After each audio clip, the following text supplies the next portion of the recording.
of the Royal Society of Biology in the UK. Okay, so that's Professor Lee Eugene. And we also have Professor Martin Hayden, who is Emeritus Professor of Higher Education in the Southern Cross University School of Education, Australia. His research interests include higher education governance, management in the Southeast Asian region, and higher degree supervisory practices. He has worked as a higher education consultant in agencies such as the World Bank, Asian Development Bank, ASEAN, and UNESCO.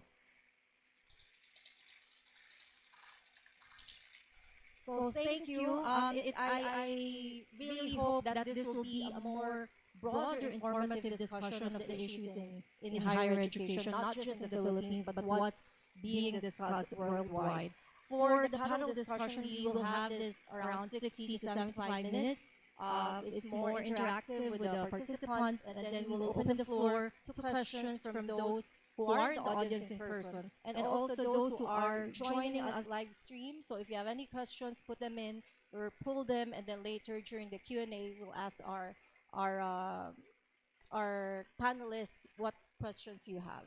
All right. So before we start, I think it's incumbent upon us to know what is happening in higher education worldwide, right? So there is massification of higher education. Higher education is continuing to evolve, to transform. And a UNESCO report says that 269 million students are enrolled in higher educations worldwide institutions.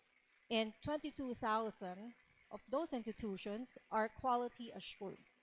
So there is really massive expansion of higher education globally. But despite this, there are challenges that higher education systems face. So for example, we have problems in terms of AI, pedagogy, teaching and learning. We have problems in terms of geopolitical transitions, demographic transitions. You have problems in terms of quality, access, and equity. Teacher preparedness is also there. And what do we teach our students? What do we want to teach them? What do we want them to become? That's also another issue in higher education. And that's where we have higher education and general education being put together. When we say about general education in universities, this is very widely defined. It's something that systems across the world use. General education has different definitions. It can be from subjects or courses that you need to finish for you to graduate. It can be a common curriculum. It can be core texts, right? But when you look at literature and education, basically one of the things that they say, and I would like to quote Leskis and Miller, that general education is the most important manifestation of an institution's educational mission. The GE curriculum is shared by all students, demonstrates the institution's mission, philosophy, values, and culture. So I would like to open the floor to our panelists and ask them this question. What kind of graduates should universities develop in a rapidly changing world? And then eventually, we're going to look at the subjects that they do need to learn at universities, that part of it being general education. But this question maybe we'll give our panelists a short time to give what they think of it. And we'll possibly start with our online participants. We'll have Professor Martin Hayden, and then we can have Professor Lee Eugene, then Professor Giovanni Tapang, Ed Fermin, and then Ruth Rico Losterio to expound on that. Martin? Thank you, Lorraine. Greetings, everybody, and good afternoon. I tried to find out how to say good afternoon in Filipino, and every time I said good afternoon in Filipino to my telephone, it came back with the translation, I am dying. So my accent in Filipino is obviously no good, and I'm not dying. Good afternoon. Lorraine has asked the question about the graduate attributes that are appropriate against a background of a rapidly changing society. just on the rapid change, I did a reflection on what is changing, and the kinds of things that move to the fore are things like artificial intelligence, of course, which is ubiquitous and very challenging. Misinformation, which is becoming a major issue. Another issue, of course, is economic uncertainty. It's happening across countries. It's global economic uncertainty. And of course, the other one that's big is climate change. So against that background, then, what kinds of attributes should our graduates have? I think here we've got to distinguish between employability attributes and non-employability attributes. I think the main employability attribute is that our graduates have achieved a specific standard of performance in a particular area. I mean, for example, we need our dentists to be able to do dentistry. We need our engineers to be able to do engineering, and our teachers to be able to teach. So those are employability related attributes. But then there are non-employability attributes, attributes that certainly are valuable in a context of being employed, but that are a little different in that they're not focused so much on a specific disciplinary area. And when I asked myself that question, the attributes that I came up with were, number one was being critically minded, which I felt was very important against a background of AI and misinformation. Another attribute that occurred to me was ethical responsibility, because in an age of considerable complexity, we do rely heavily on our graduates doing the right thing ethically. So much depends on the trust we place in our graduates. Being adaptable is certainly critically important because the world of work and indeed society generally is changing quite rapidly. So our graduates need to be able to adapt to those changes and be prepared to accept that there is going to be change.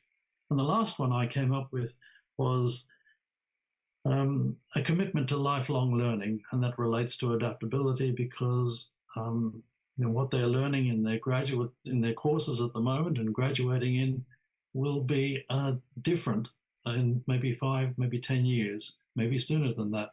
So they do need to be committed to and have skills in I'm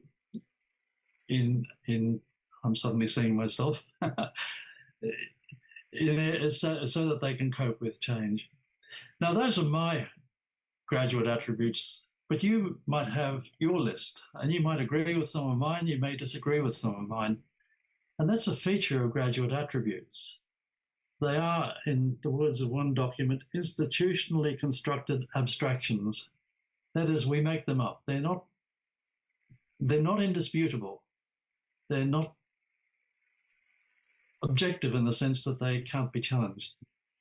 And we find when you look at different universities across the world, each generally has its own graduate attributes, and there's a good deal of crossover, but there are also some differences. As a matter of interest, I looked at some documents on the University of the Philippines, and it seems as though it doesn't have a specific statement about graduate attributes, it wants its graduates to have intellectual breadth, which is an employability graduate attribute, ethical responsibility, which is similar to mine, critical thinking, which is similar to mine, social engagement. I didn't have that one, but it does seem to be important to your university. And the last one that, of course, is important to your university is a commitment to the Filipino people and nation. My university does formally have graduate attributes, and for your interest, they are intellectual rigor, which is, of course, related to employability, creativity, communication and social skills, cultural competence, ethical practice, and lifelong learning. So some of those you may agree with, some you may not agree with. The process whereby these graduate attributes emerge is, in the context of a university, collegial and ultimately democratic. That is, people get together and they decide that these should be the graduate attributes, and if everyone agrees, then they become the attributes. So my first point is that these attributes are not fixed, they're not objective, they're not capable of being disputed. What I now want to say is that if an institution is going to have graduate attributes, then it needs to involve teaching those graduate attributes and finding ways of assessing whether the students are acquiring the attributes. And this is the tricky part.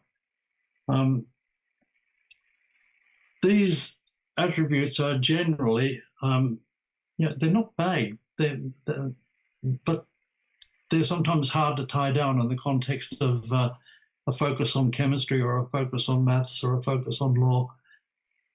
So there has to be a focused effort to make sure that they are being taught. One of the roles that I had in my university for a number of years was looking at the extent to which graduate attributes were being integrated in the curriculum. And so if I take one of these graduate attributes for us, which was cultural competence, that one is very important in the context of Australia because we have so many cultures in our population. 25% of the population was born in some other country. And we've also got a growing Indigenous population. So cultural competence is important for us. Now, the question I had to ask was, well, where are you teaching cultural competence in the curriculum? And how do students know that they're making progress in attaining that attribute? And that was challenging for staff, but it is important. So my second point, and the final point, is that if there are going to be graduate attributes, then there needs to be a conscious effort to teach them and to provide students with feedback on how they're progressing in terms of attaining those graduate attributes. One thing that will come up, I think, during the discussion is that our system in Australia is very focused on graduate attributes and not on the more general framework of general education as exemplified in many American universities. We follow more of the British model in which our courses are fairly disciplinary focused. And so what's important for us is to integrate graduate attributes rather than teach them separately.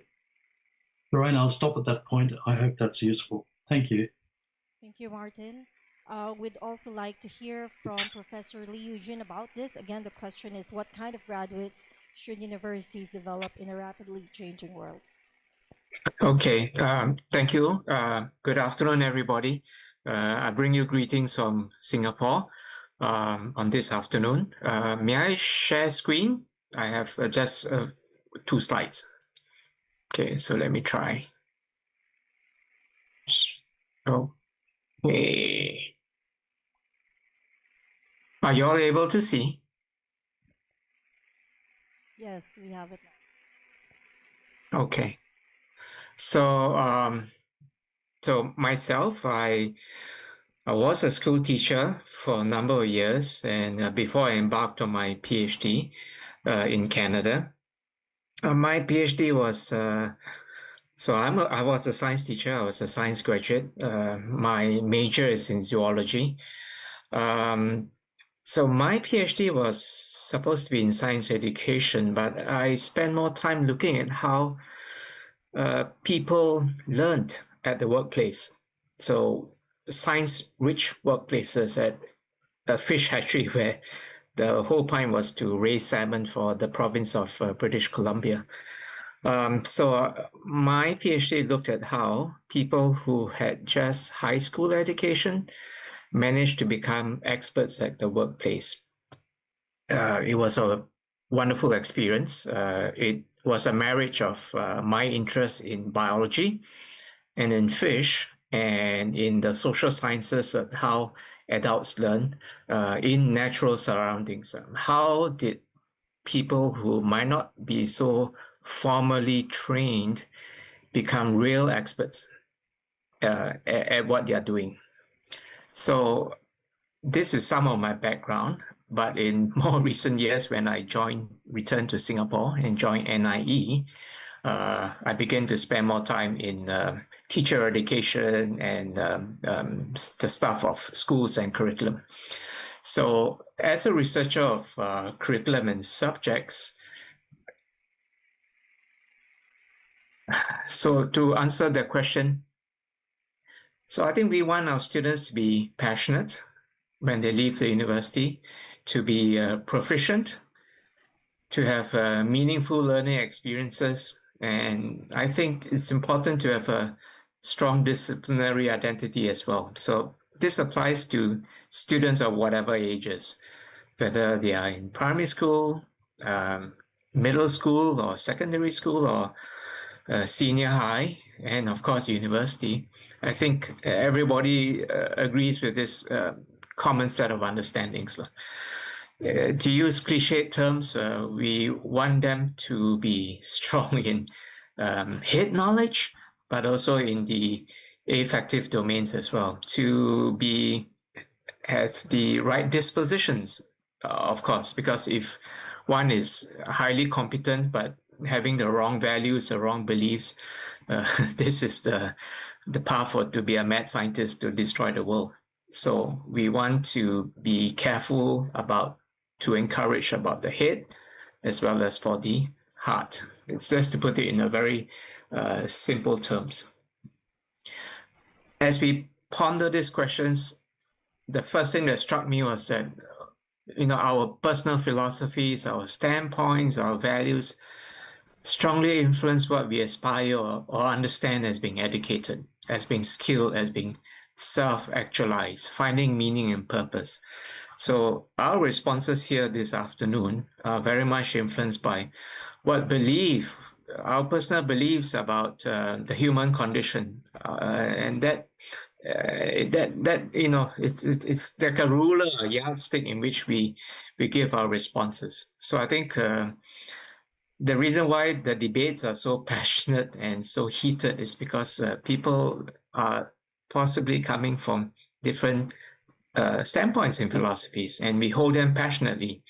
It's something which has guided us for a long time. So the minute we hear something which runs contrary or seems to go against what we hold dear for many, many years, something that has been our North Star for many years, we react accordingly. So I think I just want to make that point clear that we are guided by our philosophies, whether these philosophies can be explicit or are they implicit. In recent years, I've been quite influenced by this idea of powerful knowledge. So this came from Britain, the UK, and it is this idea is that there's a certain core body of ideas, of concepts within subjects, school subjects, school disciplines in the school, and students who count themselves educated to have powerful knowledge. Number one, students, they really need to know that area in which they're studying. So if it's social sciences, they need to know the different schools in the social sciences. They need to know how meaning is constructed in the social sciences. If you are in the STEM subjects, of course, STEM has lots of theories, models, and concepts. Well, you need to know a certain core, certain body, as well as how knowledge is constructed in order to critique it. So, isn't that funny? So to be an expert, you need to know how knowledge is constructed, but you also equally need to know how to stand back, reflect, and try to poke holes at it. So construction is the twin of critiquing. So these are some of the ideas within this whole notion of powerful knowledge. And this actually grew up of ideas that, that these knowledges are essential to have society to have a conversation with itself.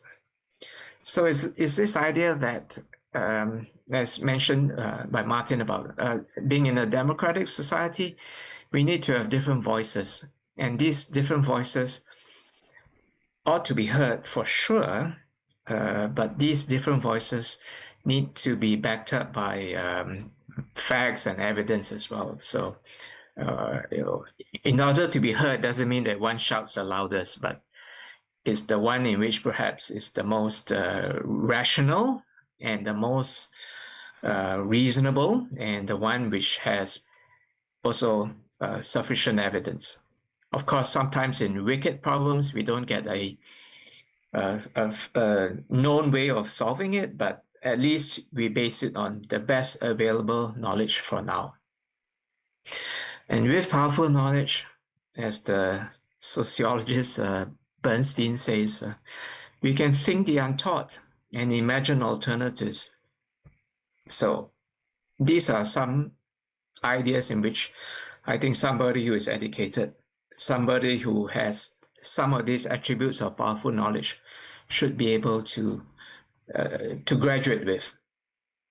And yes, universities are the special location.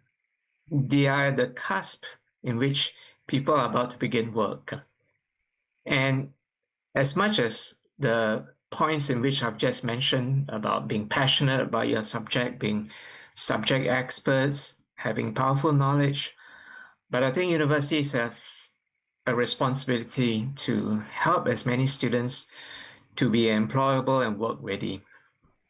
Yes, we want them to be experts. We want them to feel satisfied and self-actualize, and there's to feel a satisfaction. But I think being employable and work ready is also a very important work of universities. My final point comes from a slide in which I mentioned my earlier studies on how adults learn. So this particular graph was a very influential graph that put formal education in perspective.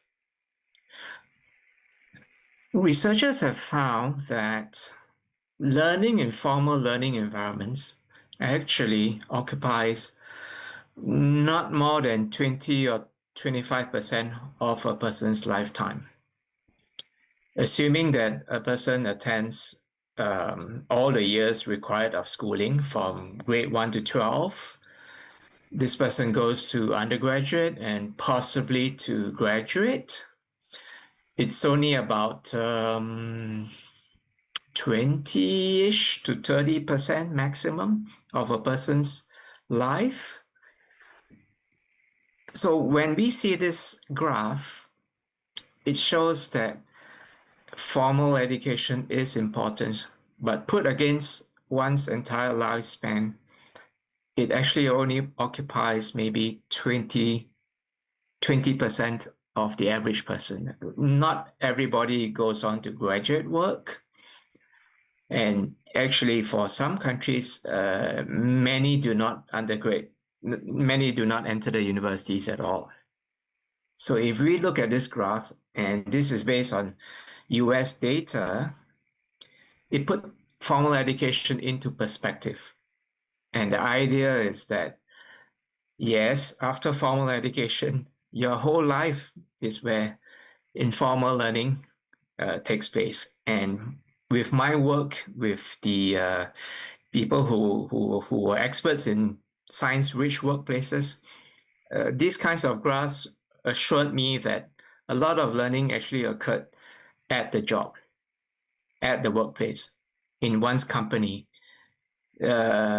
We think that formal education is important, but most of the education perhaps accrues during a person's working life.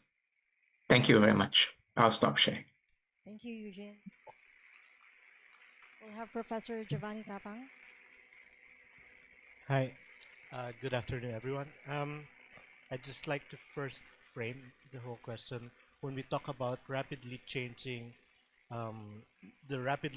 world, as Professor Hayden has already alluded to, we're talking not only on technology, on economics, but also the political, the ecological, the social, the climate crisis, the energy transition, and of course the rising inequality which most of our countrymen are still in.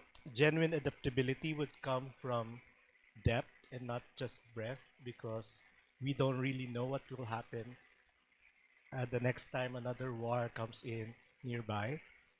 A graduate should be one that who understands how knowledge is produced, how power would shape technology, how these complex systems work, and this is not just something that we need to check to to check from a checklist. Um, we need to prepare our students for this uncertain world that they will be coming out. Um, the other problem, of course, is that we keep on asking what kind of graduates that the university should produce.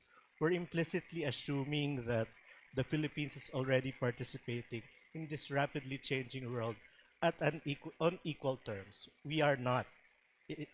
We are producing graduates for an economy that cannot fully absorb them. We don't have the industries. We don't have these training. We're training people for industries that are not here in the Philippines. And therefore, when our best science and engineering graduates would leave for Singapore, for Canada, or the Gulf, it's not a question about GE. It's a question of why don't we have the development here in the Philippines? We cannot substitute, the university cannot substitute for industrialization. We cannot train our way with this structural problem of our country. And therefore, the university's job is not just to produce graduates ready for the world when they graduate. We should have citizens or graduates that will be capable to build whatever society that we need here in the Philippines. And therefore, university should develop graduates who can read the world through evidence, act with ethical and civic responsibility, understand the social consequence of knowledge and technology, and build the future that they think is necessary for them. Thank you, Professor Tapang. Professor Edison Fermin. Good afternoon, everyone. I think much of what we want to understand about the shifting context of higher education has been comprehensively mentioned by our first three speakers, but from the vantage point of policy development, I'd like to raise the matter about the question per se that we are dealing with. So if you will permit me, Lorraine. You see, the question of what kind of graduates universities should develop is very much familiar in academic discourse. It carries with it an embedded assumption that must be interrogated. It positions institutions as the active agents and students as the outputs to be shaped. The thing is, education system should operate on where our students are coming from. And true to what Professor Tapang mentioned, the context where these students are coming from are structurally failing our students and eventually the nation per se. But if we pick up from what the literature in the shifts in higher education is telling us, it is correct. Professor Hayden said it right. It's the delicate balance of non-employability and employability competencies. But to my mind, as someone who has been engaged in policy development in higher education for more than a decade, it is imperative for us to look at what the Filipinos need in terms of nation building. To me, a Filipino graduate of higher education should have only two major attributes. That is agency and urgency. An agency, we want to mean they are capable of raising their voices along with other individuals, agencies, institutions who are impacting the way they are behaving in society and could affect potentially how they are going to operate in the future. Agency also means that they are able to exercise the power of choice. And a UP education, for instance, holds that power to give students the power of choice to shape the futures that they see for themselves are worth pursuing and are contributory to national development and, of course, the overall achievement of what it means to live in a humane and just world. But urgency is premised on the fact that we should be able to develop students who are actually able to see the sense of urgency in anything and everything that they think through, that they practice, that they produce, because agency and urgency are a good combination in a rapidly changing world. Especially if machines can think for you, how are you gonna adjust? How are you gonna insist on your human functions, right? But when you do that as well, going to the direction of you want to solve the problems and the issues in your immediate environment. That's why, if you look at the Philippine qualifications framework, we actually look at three enduring outcomes or attributes of the graduates that we really want to see. And for the longest time, we've been trying to understand how to produce students who are able to exercise, that's the first, to exercise responsibility for own work and that of others, which is benchmarked internationally as well. Because remember, this is the era of qualifications frameworks that we need to be mindful of. Along with that is the capability to evaluate and apply three types of knowledge: theoretical, technical, and professional knowledge, so that the third dimension is satisfied to apply advanced and specialized skills in a context that's rapidly changing. So, to me, it's agency and urgency as ultimate attributes that universities should work towards. Thank you. Thank you, Professor Fermin.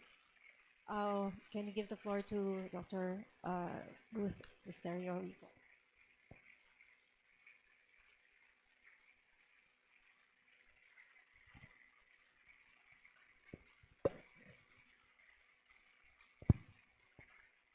It's working. Good afternoon, everyone.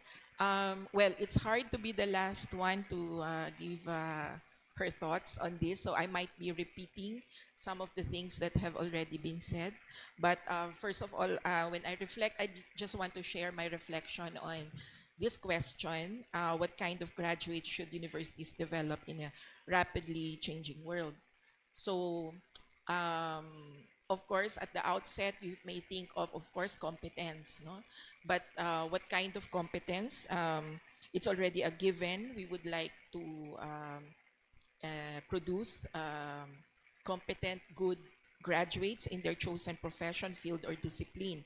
But more than that, what how about competence while they are working in their place of work, dealing with life in general, for example? Now, such competence can be enhanced, as previously mentioned also.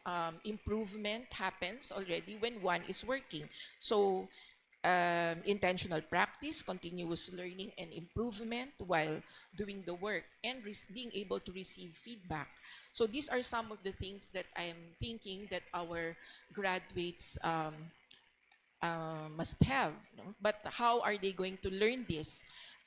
We always think of the four important qualities that they must have to be critical thinkers, problem solvers, good communicators, and of course, people who act and behave ethically, practice their profession ethically. In other words, we're expecting as educators that our students who eventually graduate will become eventually better human beings as they face that rapidly changing world. Secondly, I think what is important in what is important to develop in our students is a broad perspective in terms of looking at their society and their role in it, as well as their relationship with people, to value their role as citizens, and to understand what good citizenship is, why democracy, for example, is important, why it is important to respect the rights of others overall, to have a sense of the common good, and not only to think about themselves. Finally, we think of our graduates. It would be best if they are able to adapt to that rapidly changing world. As Professor Tapang mentioned earlier, this is something unknown. We don't really know what we are preparing our students for. But I think that it is really being more than adaptive, for them to be able to recognize that they can transform the world and how they can do it. They cannot just be resilient or just simply go with the flow. And yeah, because what is out there is unpredictable. And I think to conclude, what I'd like to say is that there should be emphasis on developing students who can graduates who can critically assess the situation that they are in. They are able to make sound decisions, think of ways of handling the situation, and finally, they are open to different perspectives, open to listening to these different points of view, so that they can be ready to navigate the world competently. That's it. Thank you, Dr. Ruth. So, so I think the main question really is, when I mentioned earlier, we teach students what we teach them in universities with the idea of what we want them to become, right? So given the things that you've mentioned, like what should they be, how are they going to be formed here, how do you think, I'd like to ask the panelists, just to start off this conversation, what do you think, should there be a balance of a broad knowledge, general education, or a more specific core competencies in terms of your specialization in universities? How does general education, GE broad framework, figure into this? What do we teach our students to be what we want them to become? Anyone? Thank you. Well, I think our GE framework emphasizes critical thinking. So, and for me, that's very important. So, from the GE course that I'm teaching, just to tell everybody that this is I'm entering the 37th year of teaching a course. It's a very old course called Social Science 2, Social, Economic, and Political Thought. But you know, when we in 2018, when we presented the reconfigured syllabus for this course Socsci 2, the GE Council of UP System gave very good remarks to our presentation of how we reconfigured the course. Actually, we didn't really reconfigure it totally. We just updated, in the sense that we're saying we're not taking in everything per se, and we would like our students to evaluate. For those of you who remember what this course is, this course consists of the 14 Western thinkers, all male, no, thinkers from Plato to Marx, Weber, and Durkheim. No? But it doesn't mean to say that we're teaching students only the Western ideas. But in reading them, we contextualize in our current world.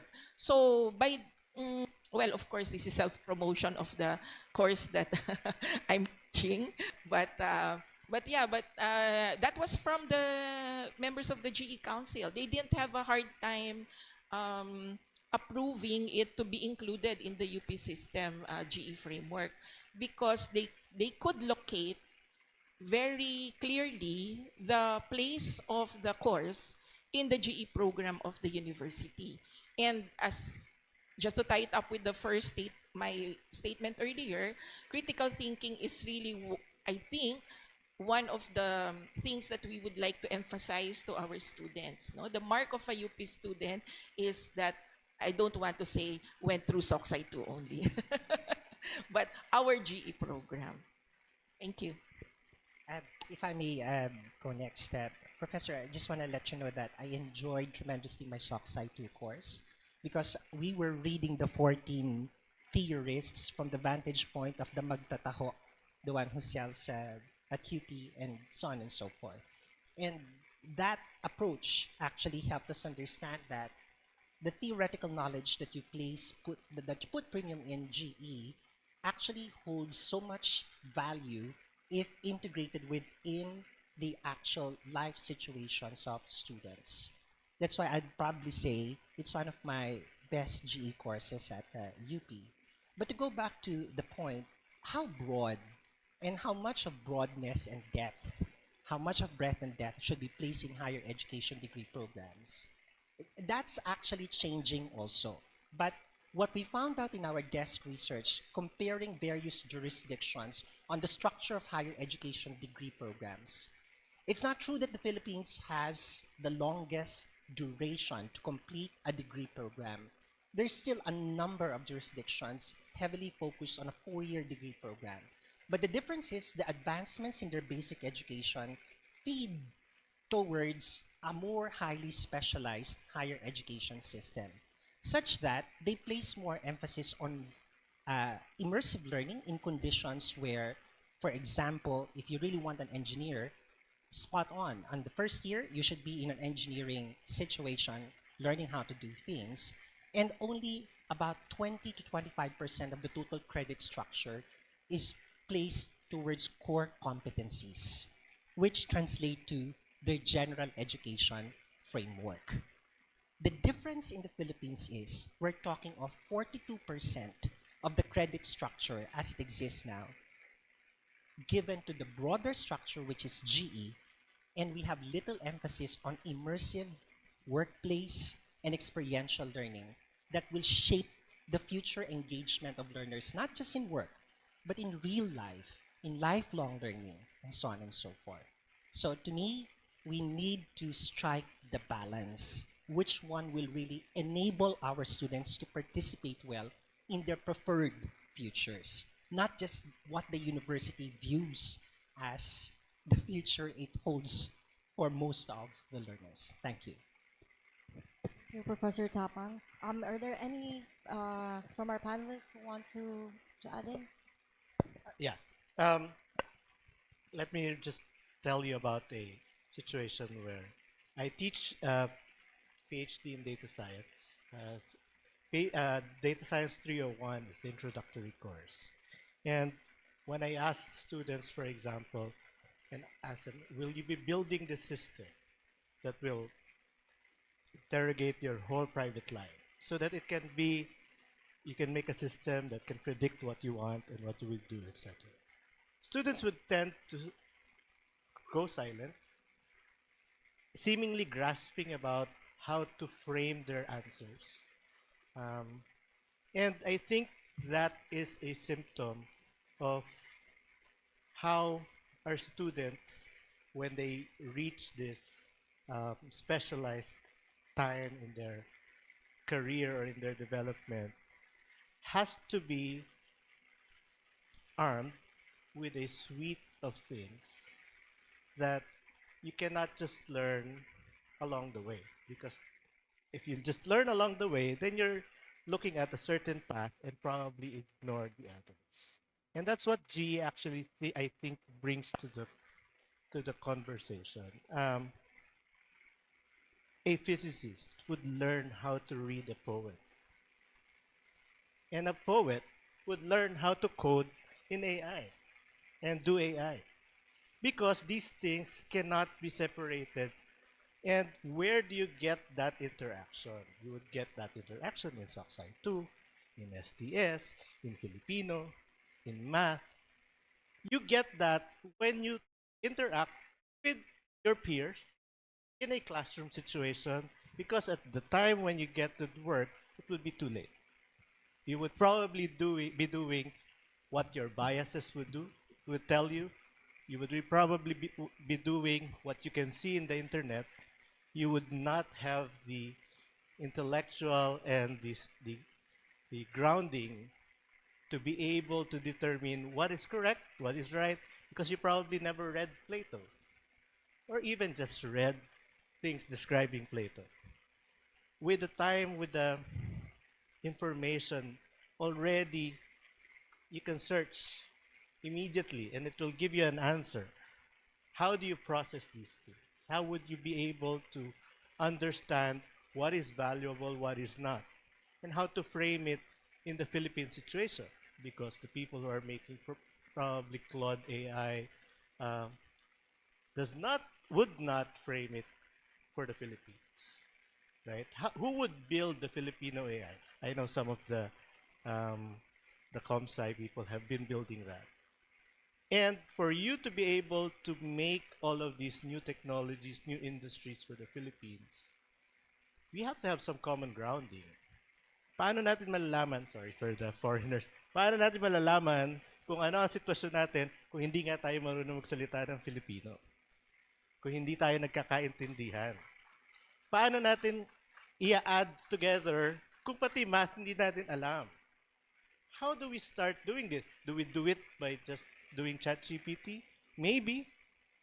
You can do that, but we're talking about the millions of Filipino students that we need to produce, and therefore, that's the role of the university, provide it, and I don't think 47% is a bad choice. In fact, more of it, because the specialized degrees, the specialization would happen later on, as we have been saying. It happens in the workplace, it happens as you do graduate school, etc. But who prepares after K to 12? Who prepares our students? I think that's the time where we are here in our undergrads. The University of the Philippines actually has a additional mandate to develop graduate education. And what kind of graduate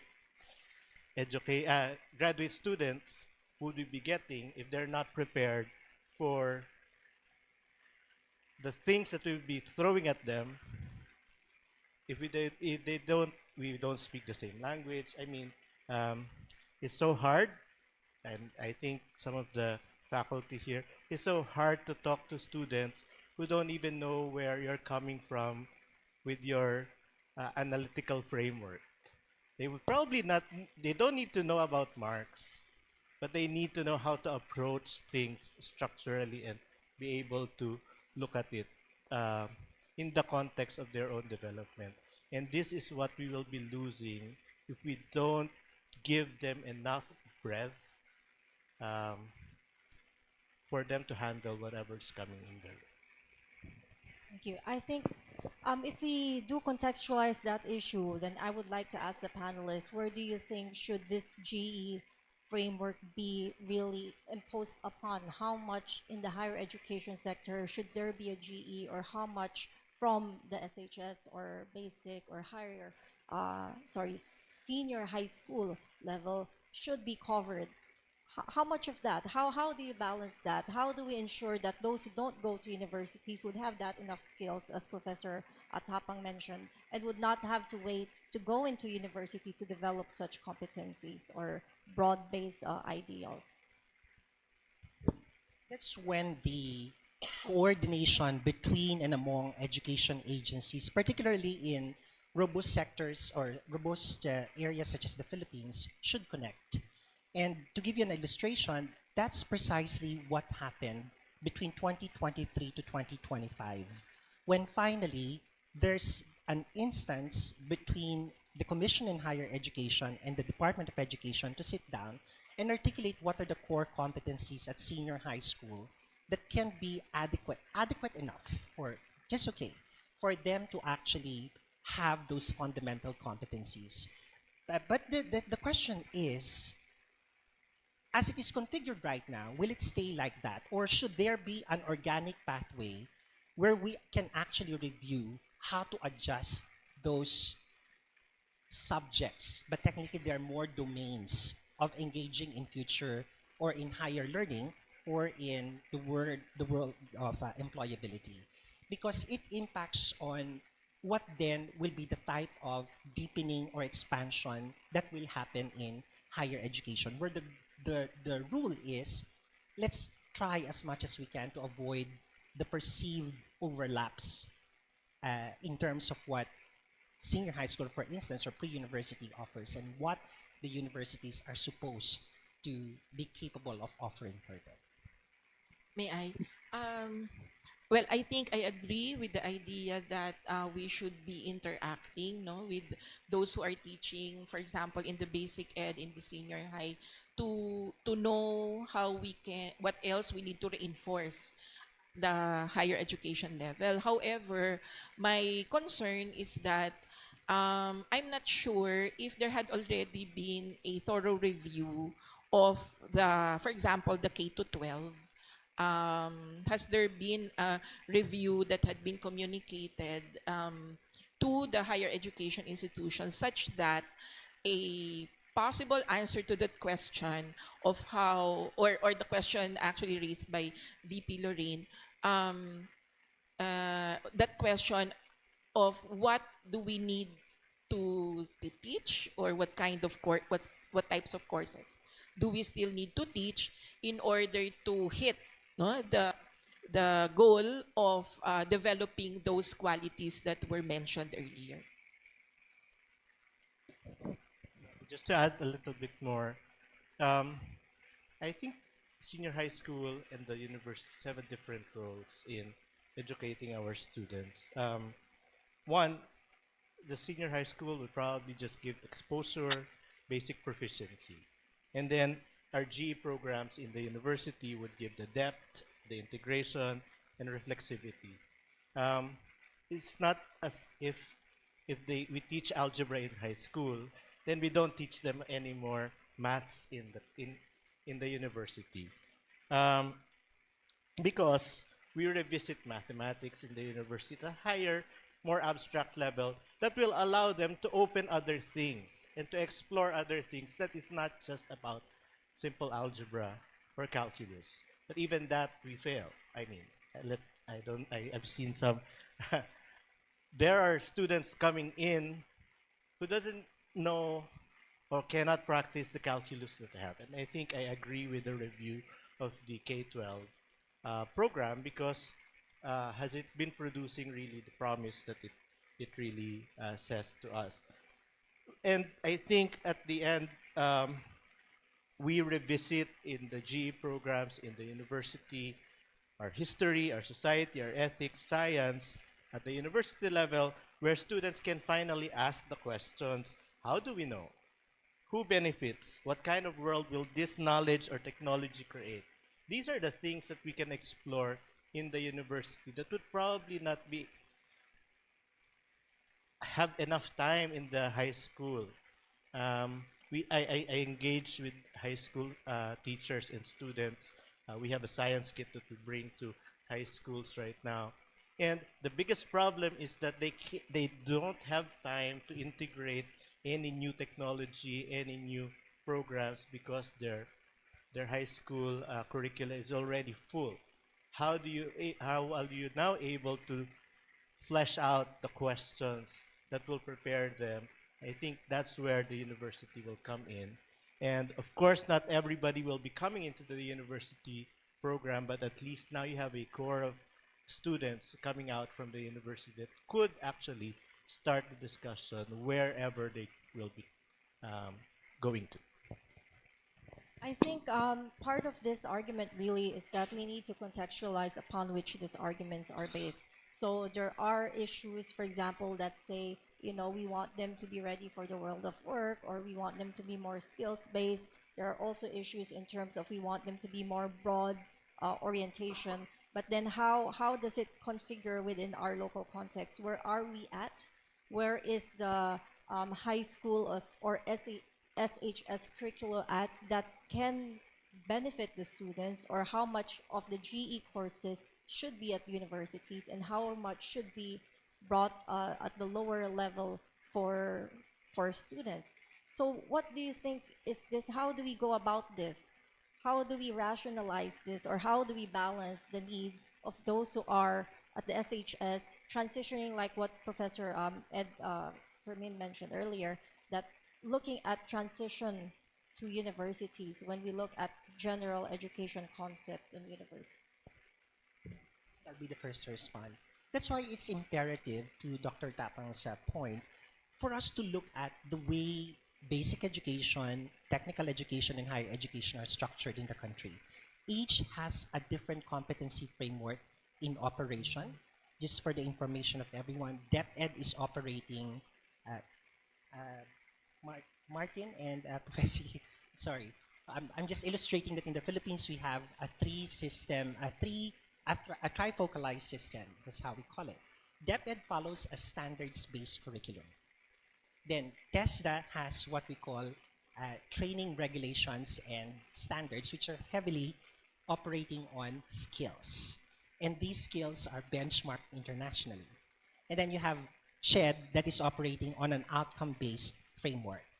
How do you harmonize those three things such that you can actually say that at a particular qualifications level, this is the type of communication skill that we need? That discussion has just started, when in fact we should have done that since the trifocalization has begun ages ago. So the question, how much of it?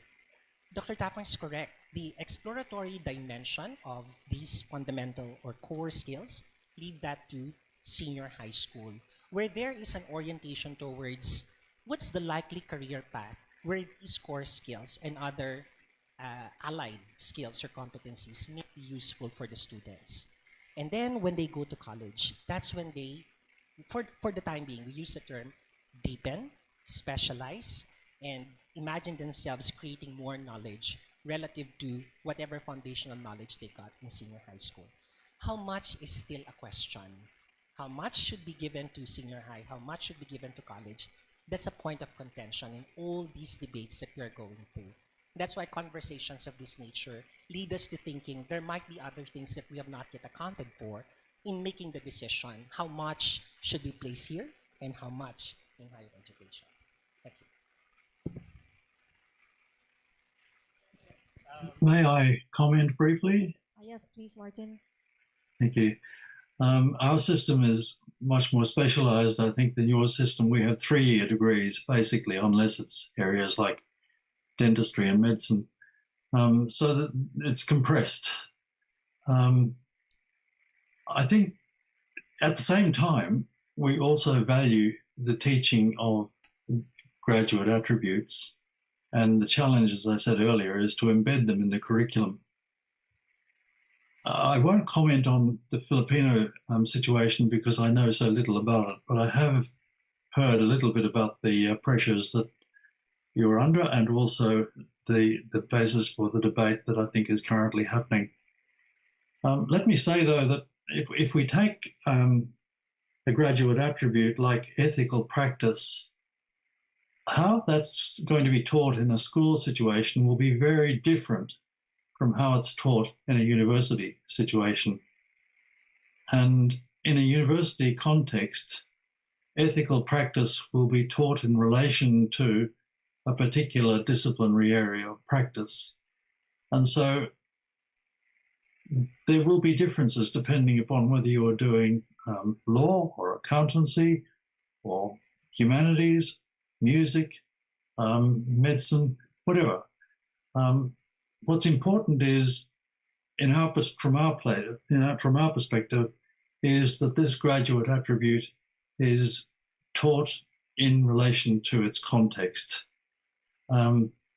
So we don't think in terms of it having been taught in school. We just don't think about it. It may have been taught in school, but what we teach is ethical practice in the context of the course that is being completed by the students at university. I'll stop at that point. I hope that might help. So can I just share a few things? Yes, please, Eugene. And then after Yeah. that, we're going to have Professor Tapang. Okay, great. Yeah, so I've been looking at some documents, and I think the question is, we all agree that the GE courses are valuable and they are useful. The question is how much in relation to the university and at the high school level. I think these are difficult questions, and the Filipino system has to make its own decision because every region has its own policies and peculiarities. So the Philippines, like Malaysia, is interesting is because it's state mandated. It cuts across all higher institutions. Whereas in Singapore, we have GE equivalents, but they are actually proposed by the individual universities. So we have the freedom to come up with our own programs. So there isn't any official mandate, and universities are free to come up with their own mixture. So I thought that maybe I can just share, at least for my university and maybe NUS, the other university in Singapore, some of the things that which we have been doing, just to give you a flavor of what GE might look like. So in my university, NTU, for chemistry, let's take contrasting subjects. So for a chemistry student, she will have core courses, her electives, and deepening electives. And she also has interdisciplinary core, a common core, and a foundation core. What's the difference? The first one, the common core, that's a generic course. I'll show you what are the things they learn. For the second one, is also interdisciplinary, but it's called a foundation. But just look at the distinction is also, one is a very generic, and the other one is more targeted towards her specialization in chemistry. And look at the ratios. So if you combine the GE-like courses for NTU, it's only about 23-24%. Okay, so that's what it will occupy for GE for a chemistry student at my university. So let's look at the first generic core. So you have things like inquiry, communication, ethics, civics, career design, work readiness, health and well-being, sustainability, science and tech for humanity. So these are some of the academic units. There's something called CARE, it's a kind of a service learning program. And these are the GE courses, but they are specialized. They do help the student prepare for the world of work. Communication in the sciences, AI, professional preparation, and a large part is the internship. So we do we do encourage the students to get an internship. Jobs are hard to come by, and these are good transition points for graduates to consider. Let's take a contrasting subject, history. Again, you have the core, you have the electives, and again, the GE-like courses. You have a generic group, and you have another set which is more geared towards work. But again, you see the percentage is around about 23%. So these are kind of the scenarios, at least for my university, we are looking at. So this is the GE courses for a history major. So she will be exposed to professional communication, digital proficiency, and also an internship of some kind. For the other university, NUS, these are some of their courses in which all students will undergo. Writing, data, digital literacy, design thinking, AI, engagement with the communities, and again, Asian studies. I understand that at least for the Philippines, you have historical result studies. So we have Asian studies and Singapore studies as well. So these are some of the components in which every student will undertake. So I think the question is not whether GE is good or bad. They are good. The question is how much. So I think this is a very, very difficult consideration to think about. I'll just stop here. Yeah, probably the problem or the tension comes from because we know that our high school students are not really prepared. And the university is where we're trying to compensate it for. And if we use, for example, the term employable, are they really employable after senior high school? And that's why most of our students aspire to go to universities and hopefully UP, right?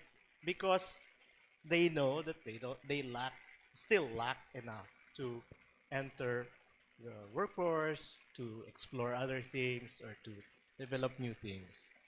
Future ready becomes that problem that is being thrown back to the university, and the university is asked. We turn to the university and say, well, you should produce graduates who will magically fix whatever situation they are in. And when that doesn't happen, we blame the curriculum. And I think that's where the problem lies. We don't acknowledge the big problem of underdevelopment in the country. We blame the university, we blame the high school, and we just look at education as the solution. But it's not. It's the political systems, it's the economic systems that we have to interrogate, and of course, that's where university students will come in, so that we have people who can engage in this conversation with everything that they can do, and not just be dragged away by misinformation, and really participate in nation building. Because if not, then we will always be blaming because you did not get the proper education, you did not go to UP, or you did not get enough GE, etc. But I don't think that's the real problem.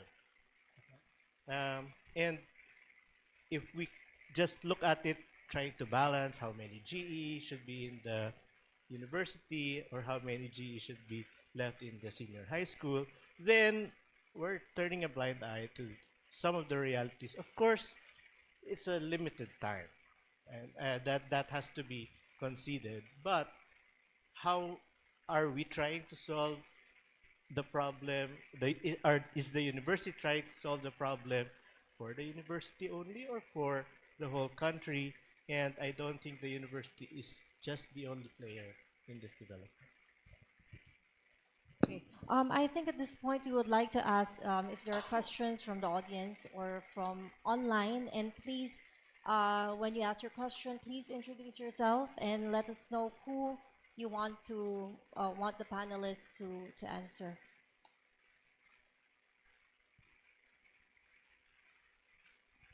Severo Brillantes of the Department of Humanities and Philosophy of the Polytechnic University of the Philippines. A question was posed to the panel, members of the panel. What kind of graduate should universities develop in a rapidly changing world? I think that is the wrong question. The question that we should ask is, what kind of graduates does the Filipino people want them to become? Not in a rapidly changing world, but to realize the kind of society that the Filipino people dream and aspire for. And do we have a basis to know what the sovereign Filipino people want? Yes. The Philippine Constitution, which was ratified by the sovereign Filipino people. The laws that were passed by our legislators, who are representatives of the sovereign Filipino people, and thus express their sovereign will. So, if we look at our laws, the Education Act of 1982 provides that there should be a broad general education. Now, what kind of persons? Only employable persons in accordance to in accord with a market-oriented educational system. The Education Act tells us what kind of persons to attain his full potential as a human being, and for that purpose provide our students competent instruction and relevant quality education conducive to their full development as person with human dignity. And what is that kind of person? Now, our Constitution enumerates Sir, can that. we please go straight to the question because we have So, other people okay, anyway, also to ask. simply Yes. I want to, my only point is this. No, the issue that confronts us is the action of CHED to significantly reduce general education subjects. My position is that uh, it was not even addressed.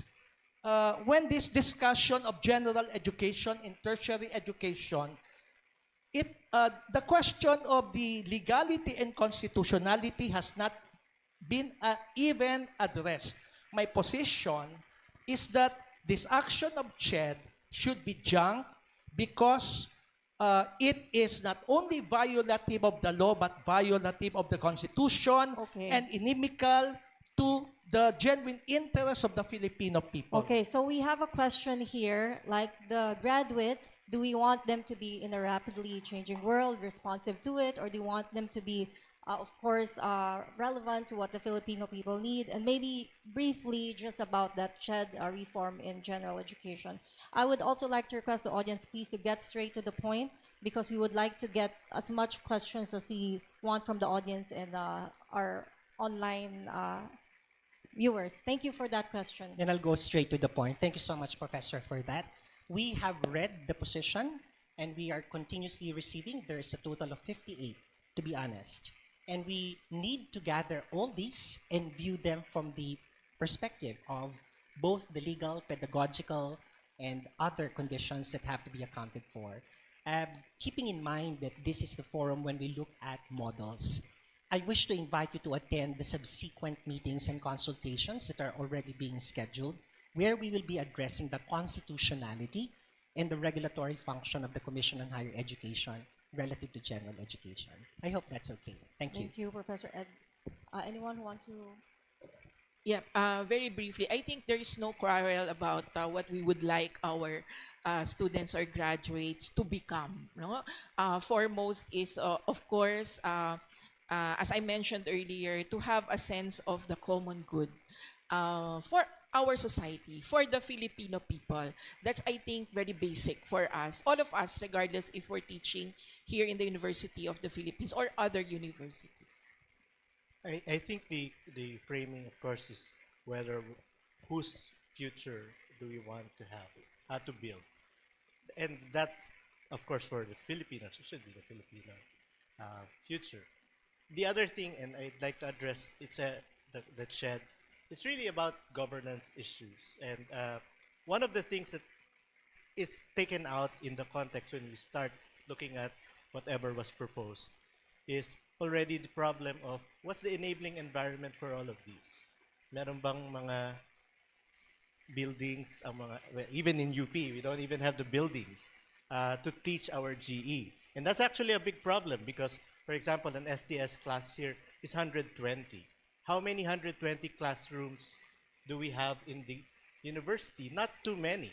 And therefore, that limits you can always break it down to smaller groups, but the integration of the whole class discussing STS. That's one. Number two, of course, does this happen in other universities where they even have smaller budgets than UP? I think they have a big, we face a big issue on that because unless we start developing the enabling environment, whatever policies that we have will actually be limited by that. Thank you, Professor Tapang. Do we have other questions from the audience? Please introduce yourself and go straight to the question. Hi, good afternoon. Cedar Hoxon, Chairperson of the Departamento ng Filipino and Panitikan ng Pilipinas. I'd like to ask, I guess, whoever, the OVPAA, why is there no... Let's limit this to the panelists. Yeah, I just want to, well, the point is, why is there any invite from any of the humanities professors to attend this and to become a panel member of the humanities? Yes, actually, professor? Yeah, apparently you are. Yeah, so because the absence of any member panel from the humanities would actually show a big, I don't know, a vacuum wherein members or faculty members or experts in the field of the humanities can share how important GE and the humanities are. Like for example, yes, Professor Ed is from Humanities, and I would like to tell the audience that this is just one of the many discussions that we're going to have. We are So- not limiting to certain, like we only have social science, you only have science. This is one of the many. And as Professor Tapang mentioned, time is limited. The panel members will be limited, but it doesn't mean that we will not be getting people from the humanities. This is So- exactly why we have this conversation. So we have questions from different people coming in. Alright. And I would like to also invite everyone in future events that we're going to have in terms of GE Fora to attend. And we will be getting maybe people from humanities from UP in this instance. But for now, we have Professor Ed Fermin representing humanities and also Right. VP Laura, just to announce also, a part of the agreements now for the subsequent consultation process for the reframing of Philippine general education is to actually create the technical committees that will guide the further work of the technical panel in general education. Admittedly, well, while all the clusters are represented in the technical panel, we would need in the subsequent developmental stages of this entire process, and it's the first time that we're going to do it, that an entire technical panel is broken down further into clusters. There's going to be a technical panel for technical committee for the humanities, technical committee for the social sciences, natural sciences, and so on and so forth. Because that's the role of the commission as a developmental agency, more than a regulatory agency, to gather as much feedback as we can, and perhaps when that open call happens, then by all means, take part in the process. Thank you. Yes, po. And also, I'd like to, because Professor Fermin a while ago said that they will be talking about the legality and the constitutionality or whatever of the proposed reframe GE. Mind you, sir, RA 1425, Rizal law does not say that Rizal course is a GE. So you might as well want to remove that. Thank you so much, sir. So at the Thank appropriate venue, we will discuss with you all those legal frameworks and statutory grounding of whatever Yes, process sir. that we are going But through. Thank you. yes, sir, but I Thank want you so to much. register po that RA 1425 states that it is a subject that is not GE, Rizal law and Thank Rizal you. course. Thank Thank you. you. thank you.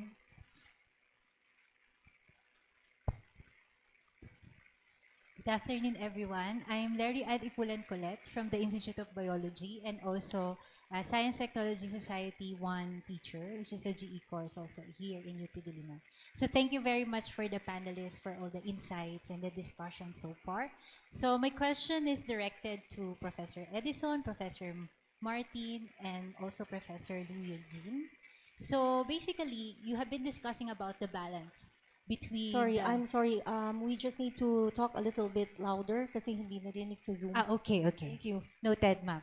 Okay, so my question is more on the balance that was being discussed a while ago between a GE credit percentage or ratio of GE credit percentage and the competencies or professional or skills ratio for these for the total course. So my question is, how do you reassess that balance? So what evidence or what studies are necessary to actually say that the balance is enough or the balance is not enough? And also, which part of the society or who actually dictates or who will have a majority say in creating that balance? So I understand that the basic education system might contribute to that, but then there will be differences in our basic education system. So I just want to ask what would be the evidences for that to be balanced. Thank you. I'll reply quickly. 3 vantage points that the Commission on Higher Education will seriously look into. Number 1 is, what exactly is the industry sector telling us? You know, during the time of former Chairperson De Vera, when he constituted the technical panels, he made it a point that industry representatives are present. The reason behind that is that they should be able to have a say in terms of what type of graduates will become or will be able to respond to the demands of the industry. That's, of course, helping build our nation. The second one is we have to gather as much information from comparative studies where we can actually see comparable contexts or education systems in the Philippines to the Philippines that we could learn from. That's why I appreciate the approach of VP Lorraine. Coming from a comparative education perspective, let's see where we stand. And then the third and last point is to go back to the overarching agenda of the national government. What do we really need to focus on in terms of the development of our labor workforce or labor force? Now, this is not to mean that we are just responding to that national plan. Of course, we have to be, mindful of the fact that everything that we invest in education will definitely translate to something good for the Filipino nation, both in terms of employable and non-employable characteristics and whatnot. So there are various things, no? But I'd like to emphasize that while those parameters are present, at the end of the day, the learners have to give their piece. And for everybody's information, we have not done so much of listening exercises from the ground and the voices of the learners. Take note, this is their future also that we are talking about.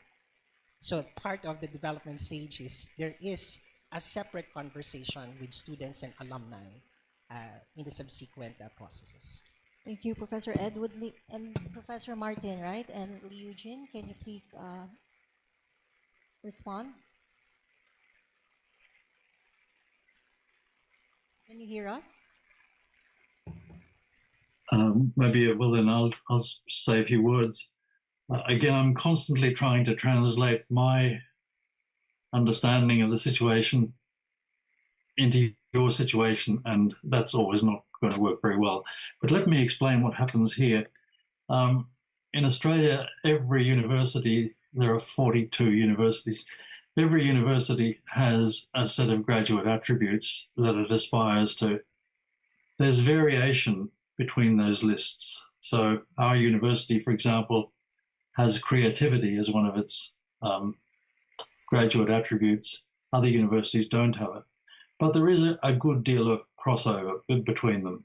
But they don't all have the same set. Where do those graduate attributes come from? Well, there's a long process of deliberation that leads to the explanation or communication of those graduate attributes. The body that makes the final decision is called, the academic board, which has responsibility for the quality of academic programs at a university. And the academic board will have been informed as a result of multiple committees and subcommittees. It will have been informed about the views of staff and students. So students very much play a part in the process of deliberation. We don't have a set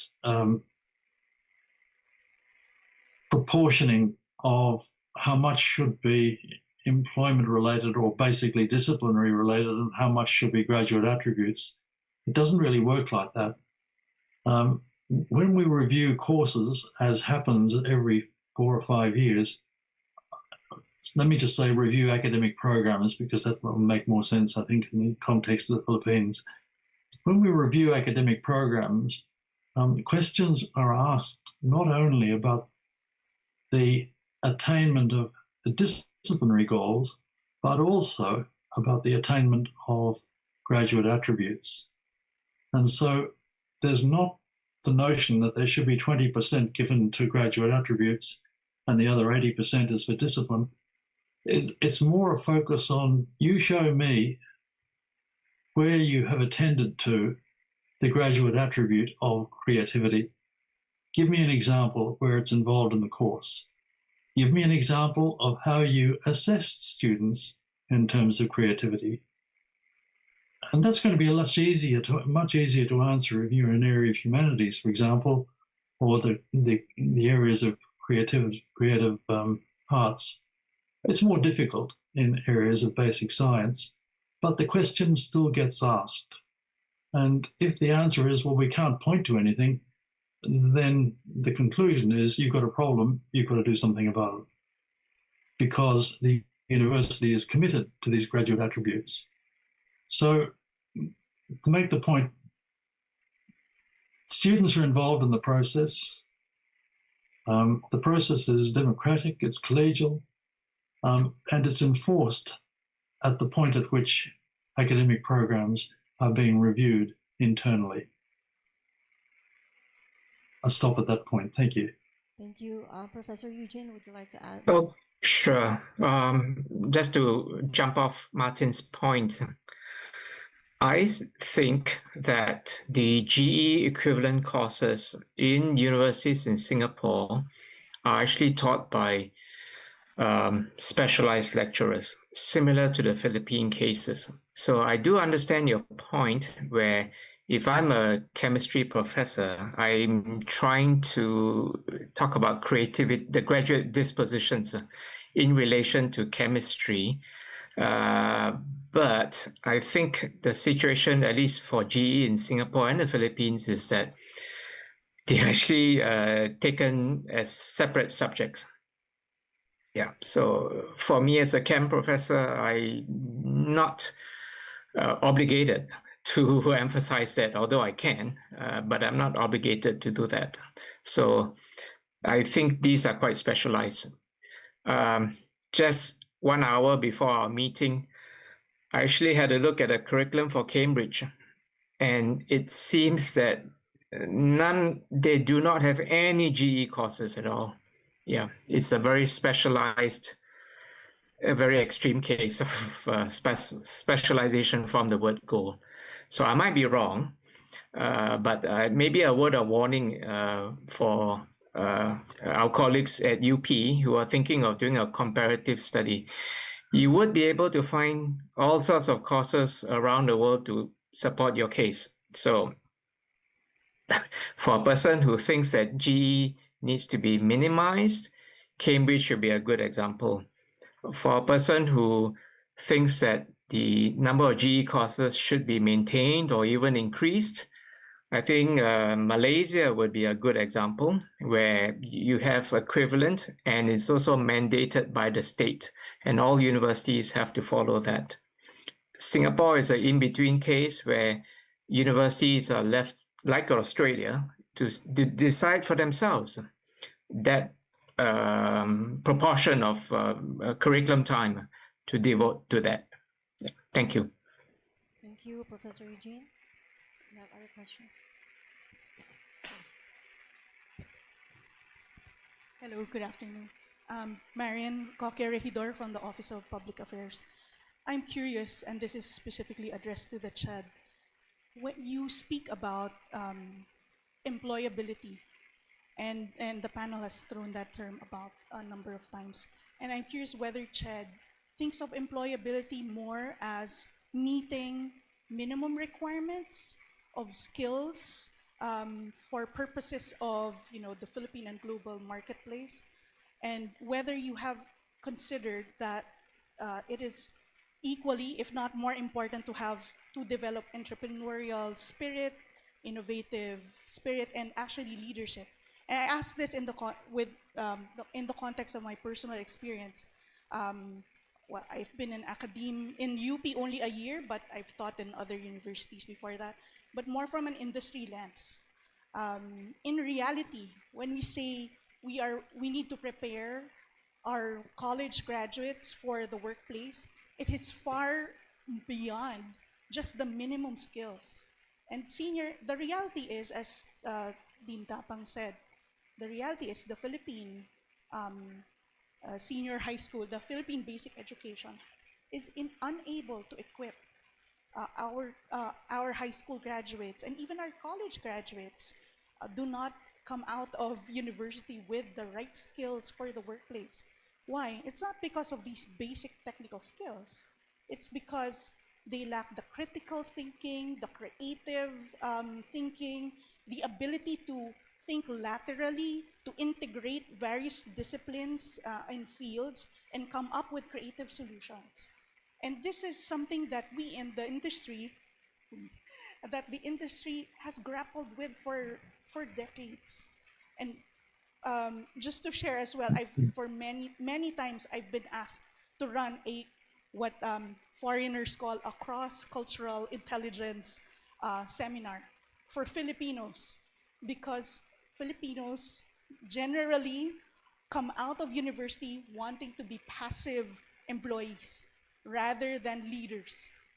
Uh, when you formulated the GE framing um, initiative, is this something that was considered, or were there benchmarks that are more attuned to industry standard employability and creativity?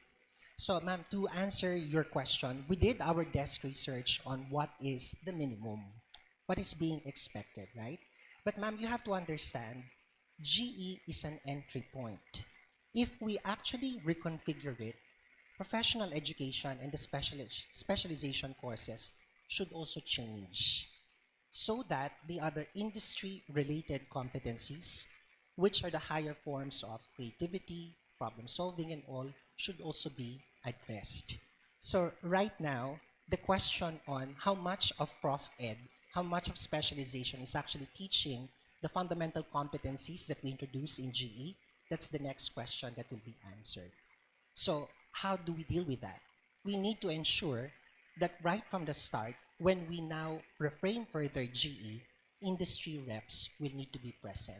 And again, a separate conversation with industry representatives will actually happen as an outcome of all the feedback that has already been provided. And mind you, several industry sectors have already written the commission on their feedback on the general education program, ranging from the business sector all the way to analytics. They have already started providing their inputs.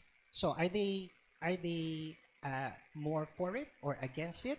You know, the direction is actually, let's sit down and we'll tell you which other competencies are absent or maybe weak, so that it's not only in GE that we need to shape things up, but in the other components of the curriculum. Thank you.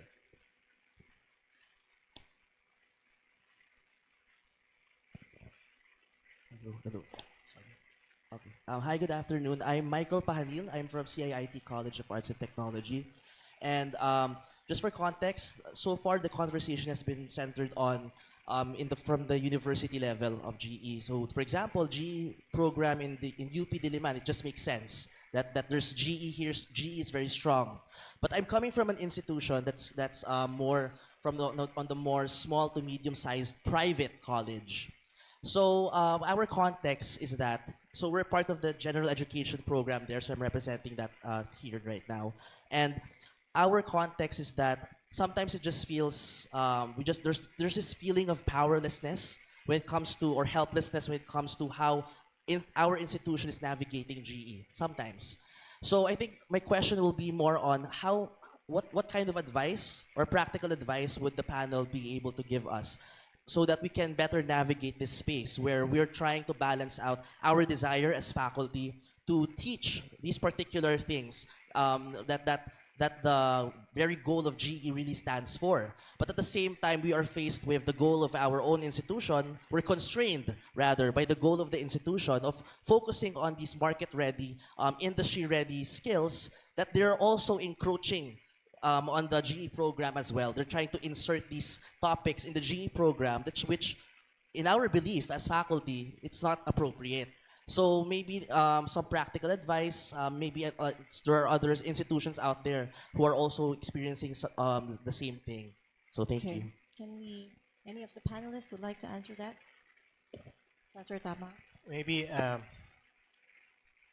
not exactly what you would want as advice, but maybe on how to look at GE and how a small college like you, arts and technology, um, if the GE program of CIIT is as good or has the same content as the GE program of UP and other universities, then our graduates will be able to talk to each other. Will be able to converse, and that will level up or level things off when we encounter each other in the workplace. I know some of CIIT students go to fine arts. I mean the College of Fine Arts here, and therefore they won't feel different because they have the same background and the same preparation. And that's where the value of having a GE program in a large, big, or small college would be. That prepares everyone to have the same um, capacity to look at things around. Of course, the further specialization will be available depending on whether the courses exist in your university or in UP. But I'd like to put out one other thing that was discussed earlier with regard to where do we put the specialization and where do we put the the breadth. It's so hard, for example, to wait for, say, chemistry.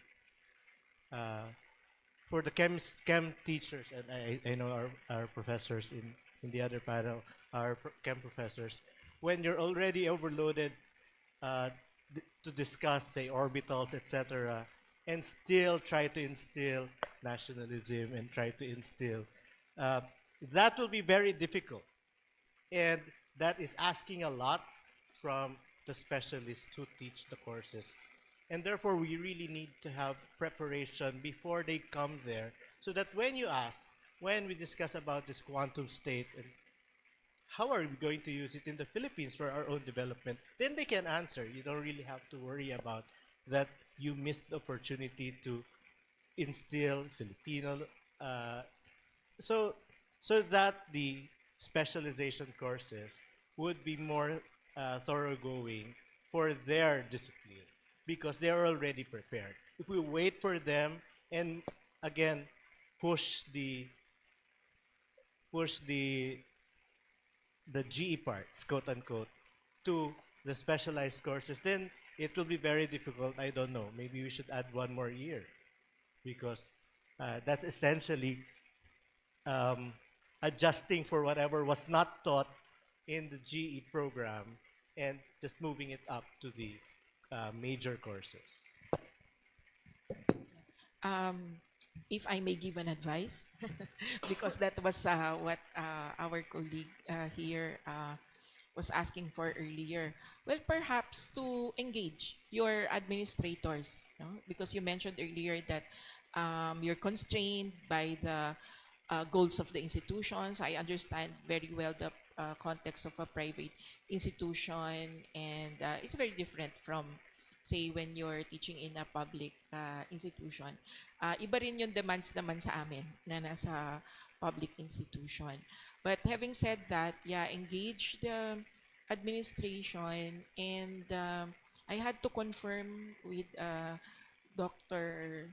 Ed here that the private institutions actually can add on to the GE program. That's the menu, no, given by CHED.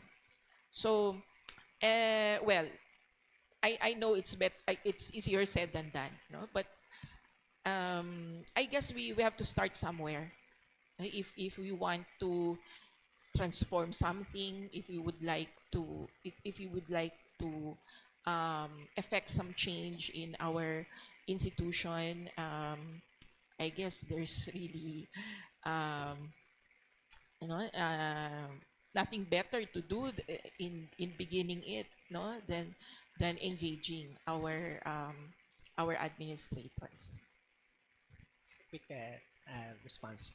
When we say private higher education institutions have some form of leeway, remember, academic freedom is vested in the institution in terms of how you will design eventually, right?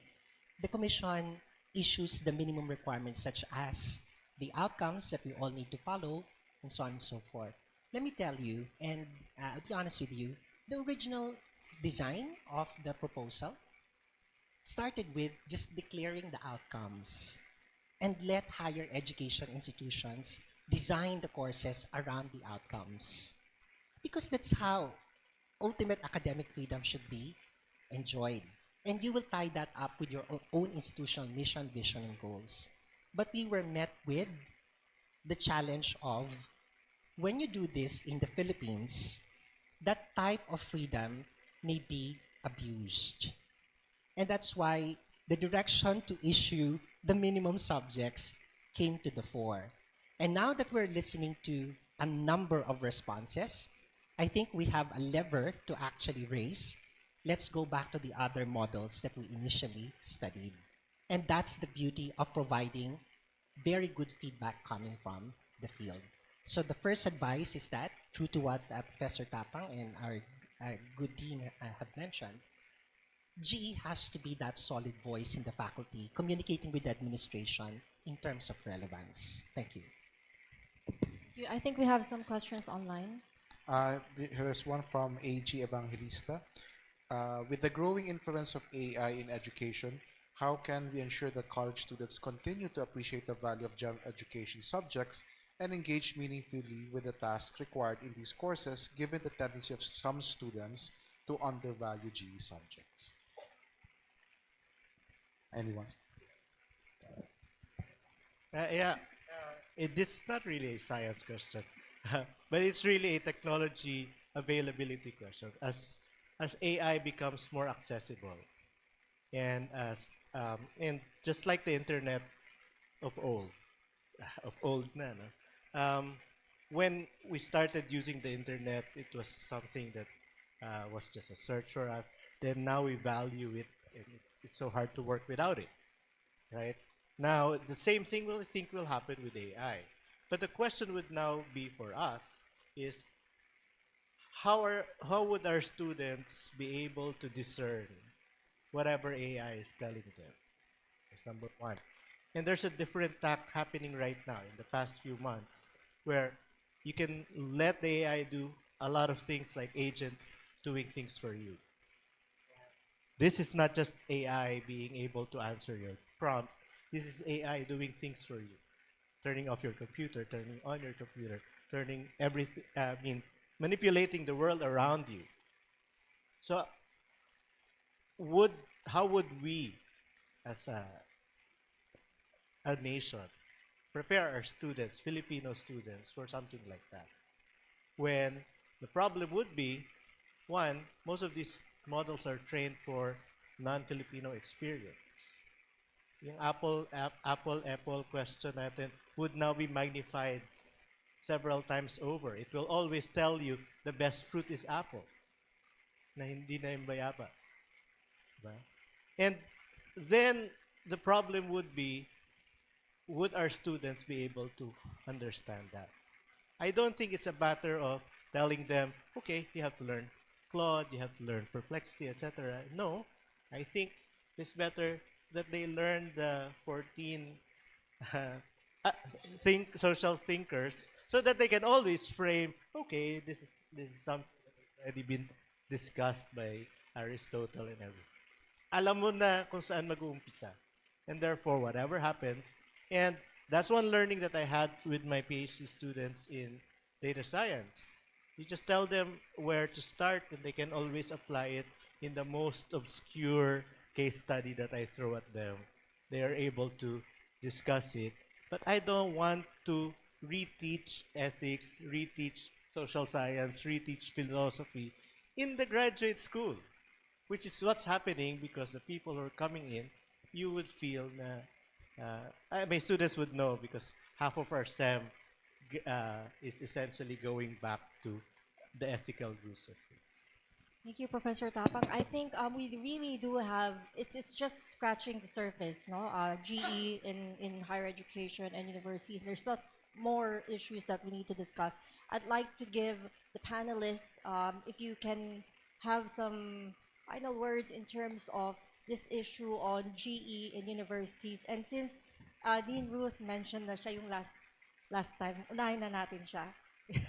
We can have Dean Ruth, Ed, Gani, and then Eugene and Martin to close. Okay, for last 1 minute. Well, first, I think based on this discussion and in light of the last question, no, AI is posing a challenge, no, to GE, and I think the question mentioned earlier, the challenge to GE how to make the students appreciate the GE. Well, that's really that really depends on the strategy of the teacher, on how to handle the course. But AI is something that has already happened, and I think more than ever we have to emphasize, as GE teachers, we have to emphasize ethics, student in terms of, let's say, what types of projects they are turning in, how are they doing their papers. So it's, I guess, more discussion about it, and the teachers really doing their job to help and coach their students in how they could do this properly. Well, I guess I'll give my co-panelists the time, since I think we have very little time now. Just that one last point about emphasizing more on ethics in academic work. Just three things. We have succeeded in increasing access to higher education. And thanks to the previous leadership of the Commission, we were able to do that very well. Now comes the daunting task of addressing quality. But quality, and I want to emphasize this, is rooted in a bigger and deeper question of relevance. And that's when all these review processes of what should constitute higher education should really be at the center of our exciting discourses. But I want to emphasize that relevance is not a feature that universities add to their programs. It is a posture they must earn every semester, with every cohort, in every classroom, in every course. Thank you. Yeah. I think we just really have to think about that higher education is not really going to solve everything.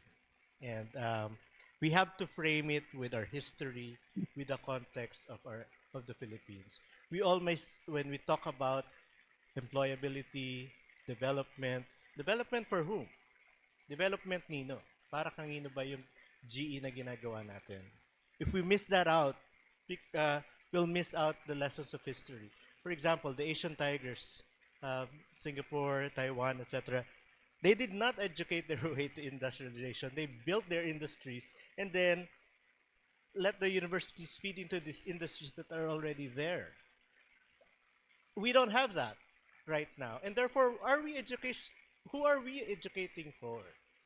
And all of these debates on GE and the problem of putting in employability in the question would actually muddle the issue, because now whose employability, who are our employers, in other words? And the reality, of course, is that our employers would be, well, 2.9 million Filipinos are already out of the country and doing productive work not in the country and not doing development for us. Is this the GE that we want? Thank you, Professor Tapang. Can we have Professor Lee Eugene and then Martin? Okay, so I'll just keep it short. Okay, so I do understand some of the main concerns is the concern for CHED to halve the number of GE courses. I think if you are to do studies of universities around the world, you're going to find a great diversity ranging from almost zero from Cambridge to perhaps very high GE-related courses in countries like Malaysia, South Korea, and Taiwan. So you're going to find support for any position that you take, and which is really confusing. Just a suggestion, perhaps by policy mandate, a certain bar could be mandated, a certain percentage, and then universities have the leeway to increase it according to their wants and means. So let's say a certain percentage of 15% for every university, and if UP wants to increase it a little bit more, it's up to you, but it'll be self-funded and financing on its own. Thank you. Martin? Thank you. It's been fascinating to listen to the discussion. I've appreciated it a great deal. I also appreciate how little I know about the Filipino situation, and therefore have to be very careful in terms of trying to make comments that are relevant.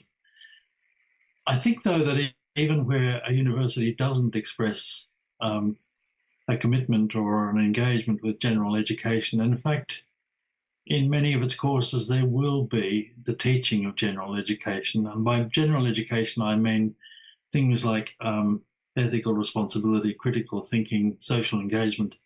It's very hard these days to teach disciplinary knowledge without taking account of its social context. And once you try to take account of the social context, you are engaging students in practices that would generally fall under the heading of general education. What I'd like to focus, just as a closure to my comments, is that the teaching of non-employability skills really requires a different approach in teaching to the traditional approach in teaching employability related or disciplinary skills. I think what it needs more is authentic learning contexts. It requires assessment tasks that include case studies, portfolios, verbal presentations, community projects, and so on. In other words, it does require a different kind of teaching.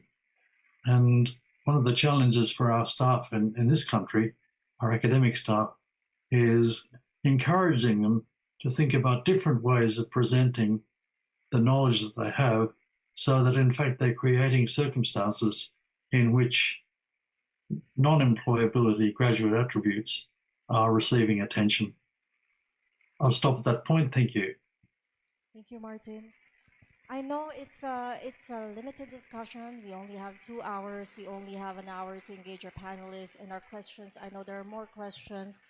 Please be assured that we will be forming other programs that will talk about education relevance.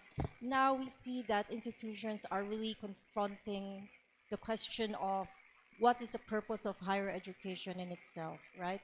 And part of that issue would be general education and linking to quality, as our panelists mentioned, industry relation and job orientation, etc. So please, we are welcoming voices from the general public. This is one of the many panels that we're going to have, roundtable discussions. I hope you can join us because your voice matters. We need to contextualize education as where it is located, as mentioned by our panelists. Thank you so much, and I hope that you learned something today. And we did learn a lot of things from you, and we look forward to seeing you again.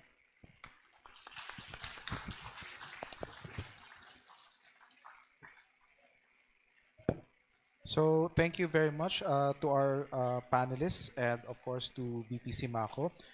Before we go to the final part, we would just proceed to the presenting of our certificates of appreciation to our distinguished panelists. So let me just read the citations.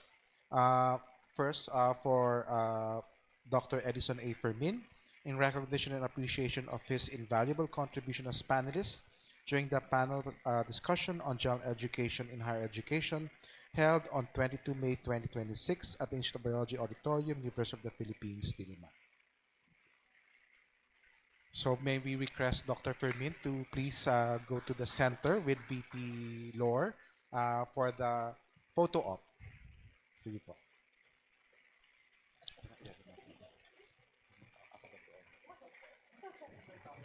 Sige po. Wala pong cash token yan. Ano lang po? Mga tokens po yun from the university. Meron yata kayo nasulit.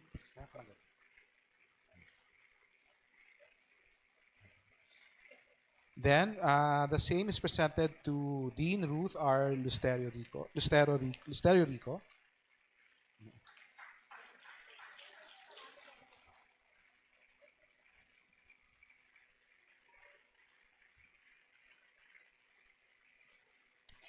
And then to Professor Giovanni A. Tapang.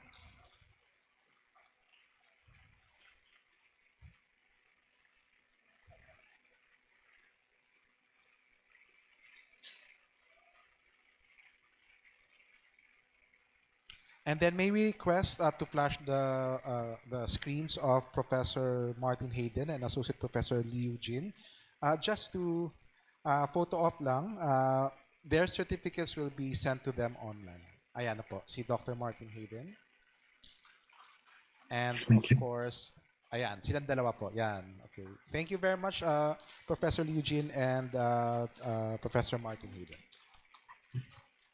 Thank you very much. So, closing remarks, as we conclude today's panel discussion, we of course would like to sincerely thank first off TVUP for making this possible, led by Professor Emeritus Grace Alfonso. Ma'am Gigi, thank you very much. And of course to all the staff of TVUP. This session has been recorded, so you can visit the YouTube of TVUP and also the Facebook of OVPAA. So we also like to thank our expert panelists for sharing their time and thoughtful insights on the evolving role of general education in higher education. We also thank all of you, our participants, faculty, students, and guests from all over the Philippines, both online and here, from different SUCs and HEIs, and the general public for being part of this important conversation. So today's discussion reminds us that debates on general education are ultimately debates about the kind of society we hope to build and the kind of graduates our universities should nurture in a rapidly changing world. We hope this conversation encourages continued reflection, dialogue, and collaboration beyond today's event. Marami pa pong susunod na panels, so we hope to see you in these succeeding events. Lastly, we kindly ask everyone to answer our event evaluation survey. You may access the survey by scanning the QR code flash on the screen. A certificate of appearance will be sent to your email after completing the form. So we'll give you a few seconds to get the QR code. So once again, on behalf of UP OVPAA and the Center for Education and Development, thank you for joining us. Have a nice weekend. Maraming salamat.